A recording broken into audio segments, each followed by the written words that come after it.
Hello guys, perkenalkan nama saya Putri Sekar Arum, NIM saya 22202081. Saya kelas dari TPIB. Saya di sini akan membahas tentang pelanggaran hak.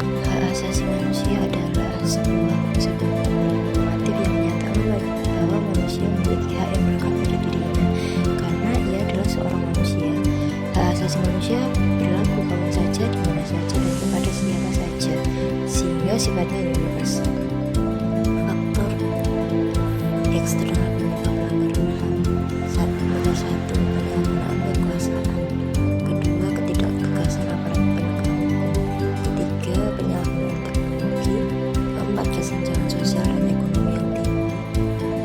Dan untuk faktor internal penyebab pelanggaran HAM adalah sikap egois atau terlalu mementingkan diri sendiri. Kedua, rendahnya kesadaran HAM. Ketiga, sikap tidak toleran. Saya di sini akan menjelaskan tentang penembakan Brigadir J yang dilakukan oleh atasannya sendiri, yaitu Irjen FS.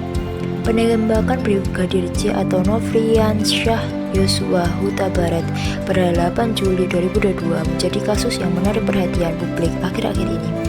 Hal ini dikarenakan penembakan tersebut dilakukan oleh atasannya sendiri, yaitu Irjen Verdi Sambo, di rumah dinas Verdi di Kompleks Rumah Dinas Polri, Jalan Duren 3 Utara, Jakarta Selatan. Kasus ini semakin menarik perhatian karena adanya rekayasa skenario yang dibuat oleh Verdi Sambo. Berdasarkan penyelidikan Komnas HAM menyatakan Sambo telah melakukan pelanggaran HAM berupa menghilangkan hak untuk hidup dan hak memperoleh keadilan. Selain itu, Sambo dan pelaku lain juga telah melakukan obstruction of justice atau upaya menghalangi penegakan hukum. Tindakan ini berimplikasi pada pemenuhan akses keadilan dan kesamaan di hadapan hukum. Akibat kasus ini, Sambo telah resmi dipecat dari Polri tanggal 19 September 2022. Dalam kasus ini, Komnas HAM telah mengawal proses penegakan hukum dalam peristiwa kematian Brigadir J, yaitu Nofriansyah Yosua Huta Barat. Pengawalan itu dilakukan dengan membentuk tim pemantauan dan penyelidikan peristiwa kematian Brigadir J yang dipimpin oleh Komisioner Komnas HAM RI M. Khairul Anam. Langkah-langkah yang dilakukan oleh M. Khairul Anam yang pertama adalah melakukan permintaan keterangan terhadap saksi-saksi guna didengar keterangannya, yaitu saksi dari keluarga Brigadir J, saksi-saksi ADC, mantan Kadif Propam Polri FS, dan istrinya PJ, serta keluarganya. Kemudian pengurus rumah FS dan saksi dari pihak kepolisian. Kedua, meminta keterangan dari instansi terkait, yaitu Puslap for Bareskrim, Cyber Bareskrim, dan tim dokter forensik Rumah Sakit Kramat Jati. Yang ketiga, koordinasi dengan tim kasus Mabes Polri untuk pendalaman informasi. Keempat, melakukan media monitoring terkait dengan peristiwa kematian Brigadir J. Kelima, meninjau lokasi dan juga olah tempat kejadian perkara. Keenam, meminta keterangan ahli forensik dan psikologi klinis. Ketujuh, menghadiri pelaksanaan ekshumasi atau gali kubur atau otopsi almarhum Brigadir J di Sungai Bahar, Muaro, Jambi yang dilakukan oleh tim Persatuan Dokter Forensik Indonesia (PDFI). Kedelapan, menghadiri rekonstruksi peristiwa kematian Brigadir J yang digelar oleh Bareskrim Mabes Polri di rumah pribadi FS di Saguling 3 dan rumah dinasnya di Komplek Polri Duren 3, Jakarta Selatan. 9. Melakukan perbandingan temuan fakta atau persesuaian. 10. Penyesuaian laporan akhir tim. Dari hasil pemantauan dan penyelidikan itu, Komnas HAM menemukan konstruksi peristiwa antara lain terjadi peristiwa pembunuhan terhadap Brigadir J yang merupakan tindakan pembunuhan di luar proses hukum atau extrajudicial killing yang memiliki latar belakang adanya dugaan kekerasan seksual. Pembunuhan di luar proses hukum terhadap Brigadir J terjadi dengan perencanaan di lokasi rumah Saguling 3. Peristiwa pembunuhan yang terjadi tidak dapat dijelaskan secara detail karena terdapat banyak hambatan, yaitu adanya berbagai tindakan obstruction of justice yang dilakukan oleh berbagai pihak. Analisis faktual Komnas HAM menyimpulkan pembunuhan Brigadir J merupakan extrajudicial killing atau pembunuhan terhadap seseorang tanpa proses peradilan atau di luar proses hukum. dan merupakan pelanggaran terhadap hak yang paling mendasar, yaitu hak untuk hidup.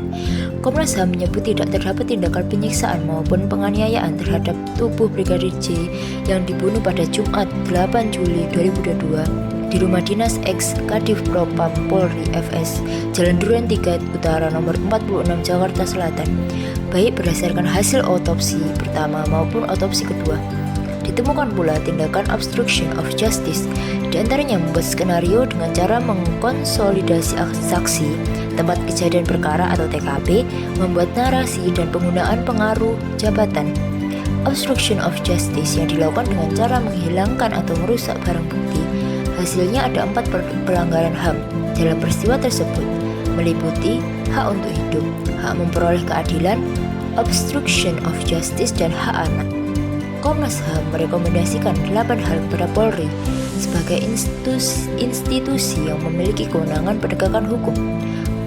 Beberapa rekomendasi yaitu meminta kepada penyidik untuk menindaklanjuti temuan fakta peristiwa oleh Komnas HAM RI dalam proses penegakan hukum dan memastikan proses tersebut berjalan imparsial, bebas intervensi, transparan, serta akuntabel berbasis scientific investigation.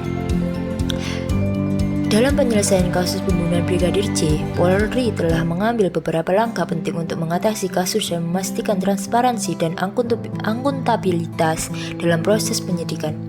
Berikut adalah beberapa langkah yang diambil Polri. Yang pertama, reotopsi. Polri mengambil langkah reotopsi pada kasus penembakan Brigadir J untuk mendapatkan informasi lebih lanjut tentang kasus tersebut. Kedua, pembentukan tim khusus.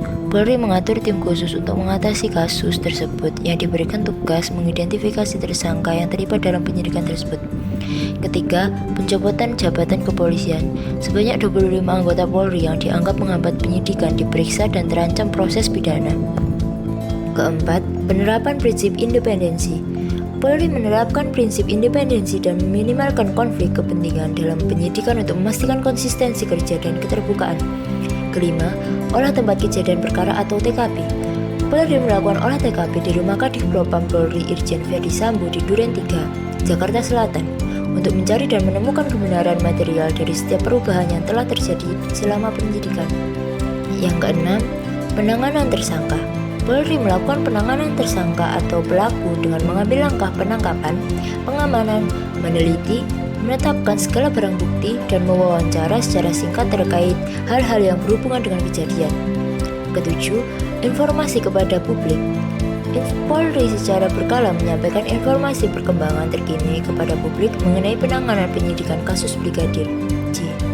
Yang terakhir, Polri mencoba memastikan transparansi dan akuntabilitas dalam proses penyidikan dengan mengambil langkah-langkah tersebut secara berkala dan secara teliti.